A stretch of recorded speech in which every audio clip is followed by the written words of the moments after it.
아내의 유품을 정리하던 날, 저는 차마 열어볼 수 없었던 비밀과 마주하고 말았습니다.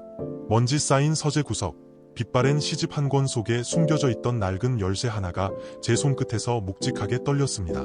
아내는 떠난 지 2년이 넘었지만 그 열쇠를 보는 순간 마치 아내가 귓가에 대고 낮게 속삭이는 것만 같았습니다. 당신, 이제야 찾았군요. 제 이름은 황태수, 올해 78입니다. 평생을 건축가로 살며 남의 집은 번듯하게 지어주었지만 정작 내 가족이 머무는 집의 마음은 들여다보지 못했습니다. 삭막한 콘크리트 벽처럼 우리 가족 사이에도 보이지 않는 벽이 하나씩 세워졌고 아내가 떠나고 나니 그 벽은 더 높고 차갑게 느껴졌습니다. 아내가 남긴 그 열쇠는 어디에 쓰는 물건일까요? 집안 곳곳을 뒤졌습니다. 장롱, 서랍장, 낡은 구두 상자까지. 하지만 어디에도 그 열쇠가 들어갈 구멍은 보이지 않았습니다. 문득 거실 벽면에 걸린 아내의 정물화 액자가 눈에 들어왔습니다. 결혼 30주년 기념으로 아내가 직접 그렸던 서툰 솜씨지만 따뜻함이 묻어있던 그 꽃 그림입니다. 평소라면 그냥 지나쳤을 텐데 오늘따라 액자의 모서리가 유난히 도드라져 보였습니다. 액자를 조심스럽게 벽에서 떼어냈습니다. 뒤편에는 자그마한, 정말 눈에 띄지 않을 만큼 작은 열쇠 구멍이 숨겨져 있었습니다. 심장이 쿵쿵 뛰었습니다. 열쇠를 꽂고 오른쪽으로 돌리자 딸깍하는 경쾌하면서도 서늘한 소리가 적막한 거실을 채웠습니다. 액자 뒷면이 작은 서랍처럼 열리며 편지 봉투 한 장이 나왔습니다.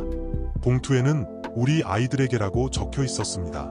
세 글자, 큰딸 민정, 아들 도윤, 그리고 막내 수진.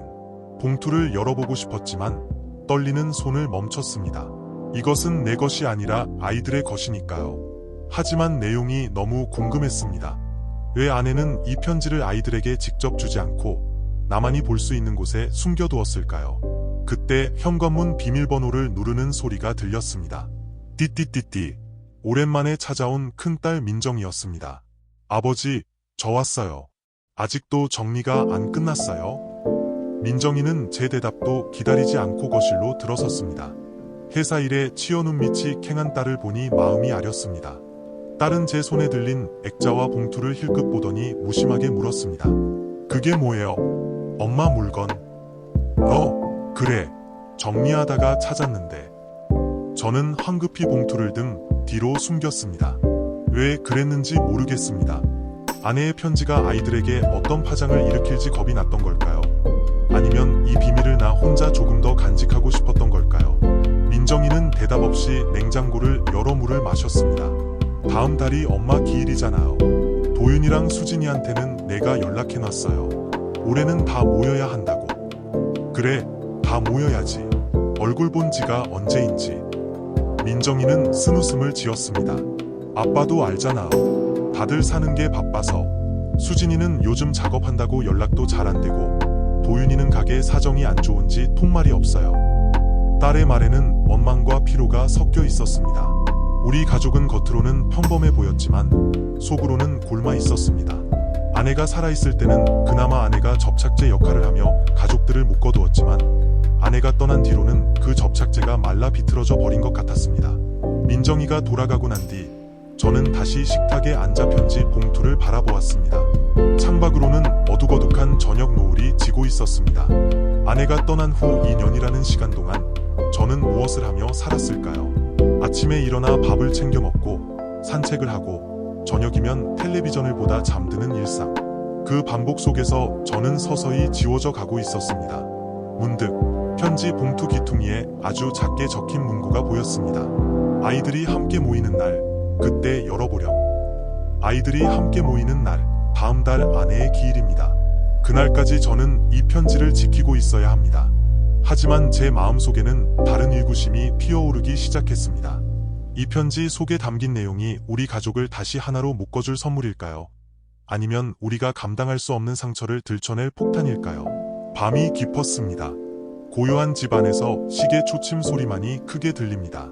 저는 낡은 안경을 고쳐 쓰고 다시 한번 아내의 편지 봉투를 만지작거렸습니다. 겉봉투는 낡았지만 그 안에 담긴 아내의 진심은 아직 따뜻할 것만 같았습니다. 그때 휴대폰이 울렸습니다. 발신자는 아들 도윤이었습니다. 새벽 1시가 넘은 시간인데 무슨 일일까요? 저는 급히 전화를 받았습니다. 아버지, 나 도윤인데. 아들의 목소리가 평소와 달랐습니다. 떨리고 있었습니다. 도윤아, 무슨 일이나? 이 시간에 웬일이야? 아버지, 엄마가 남긴 것 중에 혹시 통장 같은 거? 아니, 아무것도 아니에요. 죄송해요. 다시 전화할게요. 아들은 다급하게 전화를 끊었습니다. 통장. 왜 갑자기 통장을 묻는 걸까요? 도윤이는 가게를 운영하며 늘 돈 문제로 골머리를 앓아왔습니다. 혹시 아내가 도윤이에게 무슨 말을 남겼던 걸까요? 불길한 예감이 스쳤습니다. 저는 다시 아내의 편지 봉투를 보았습니다. 단순히 아이들에게 전하는 편지라고만 생각했는데 혹시 이 안에 우리가 모르는 무언가가 더 있는 걸까요? 다음날 아침, 저는 평소라면 가지 않았을 아들의 가게로 향했습니다. 아들이 사는 동네는 서울 일곽의 낡은 상가 건물이었습니다. 도착해보니 가게 앞에는 이미 낯선 차들이 서 있었습니다. 사채업자로 보이는 건장한 사내들이 가게 문을 두드리고 있었죠. 사장님, 언제까지 기다려야 합니까? 이자도 이자지만 원금은 어떻게 하실 겁니까? 멀리서 도윤이가 고개를 숙인 채 서 있는 모습이 보였습니다. 아들의 뒷모습이 너무나 초라해 보여 가슴이 무너졌습니다. 저는 다급히 사내들에게 다가갔습니다. 누구십니까? 여기서 무슨 짓들이에요? 사내들이 저를 쳐다보았습니다. 누구신데 참견이세요? 아버님, 아드님이 빚을 졌으면 책임지셔야죠. 도윤이가 빚을 졌다니. 그토록 성실하게 살던 아들이 왜 이런 벼랑 끝에 몰린 걸까요? 도윤이가 저를 발견하고 눈을 크게 떴습니다. 아버지, 여기 왜 오셨어요? 아니에요. 가세요. 아무 일 아니에요. 아들은 필사적으로 저를 밀어내려 했습니다. 하지만 저는 그럴 수 없었습니다. 아들의 어깨를 잡고 떨리는 목소리로 물었습니다. 도윤아, 이게 무슨 빚이야? 도대체 무슨 일이 있었던 거나? 도윤이는 입을 꾹 다문 채 눈물만 흘렸습니다. 그때 사채업자 중 한 명이 비릿한 웃음을 지으며 말했습니다. 사장님이 아드님 보증 선 게 아니었나 보네? 그럼 이 가게도 곧 넘어갑니다. 아드님, 엄마가 남긴 돈은 어디 갔어? 설마 그 돈까지 다 날린 건 아니겠지? 엄마가 남긴 돈? 아내가 죽기 전 아이들 몰래 무언가를 남겨두었다는 말인가요? 제 머릿속이 하얗게 변했습니다. 아내는 저에게조차 말하지 않았던 비밀을 아이들에게는 말했던 걸까요? 아니면 아내가 남긴 무언가가 도윤이의 인생을 이렇게 망가뜨리고 있는 걸까요? 저는 도윤이를 데리고 가게 구석으로 들어갔습니다. 도윤아, 똑바로 말해. 엄마가 남긴 게 뭐야? 내가 왜 이런 빚을 졌어? 도윤이는 한참을 망설이다가 울먹이며 털어놓았습니다. 아버지, 사실 엄마가 돌아가시기 전에 저한테만 몰래 말씀하셨어요.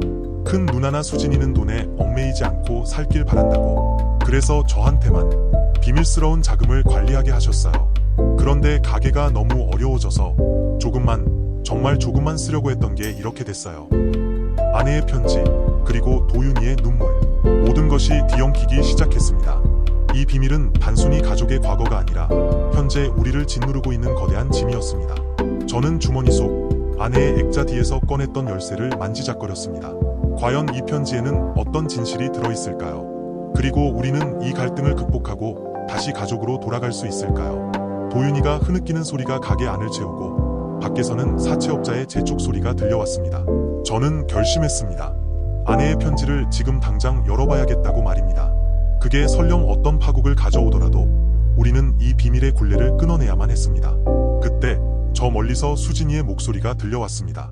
아버지, 오빠. 막내딸 수진이가 택시에서 내려 달려오고 있었습니다.